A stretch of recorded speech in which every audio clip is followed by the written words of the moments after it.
વડોદરાના સાવલી તાલુકામાં મેહુલો મન મૂકીને વરસ્યો છે। સમાચાર વડોદરાથી, જ્યાં સાવલી તાલુકામાં વરસાદ વરસ્યો, આ સાથે જ આજુબાજુના વિસ્તારોમાં પણ વરસાદી માહોલ જામ્યો। સાવલીમાં ધોધમાર વરસાદ અવિરત ચાલુ છે, ત્યારે સાવલી તાલુકામાં મેઘરાજાની ધમાકેદાર એન્ટ્રી સામે આવી।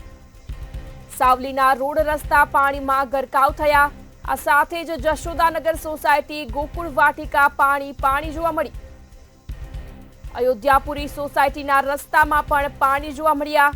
આ સાથે જ નીચાણવાળા વિસ્તારોમાં વરસાદી પાણી ઘૂસ્યા। સમાચાર વડોદરાથી, જ્યાં સાવલી તાલુકામાં મેહુલો મન મૂકીને વરસ્યો છે, ત્યારે આજુબાજુના વિસ્તારોમાં પણ વરસાદી માહોલ જામ્યો।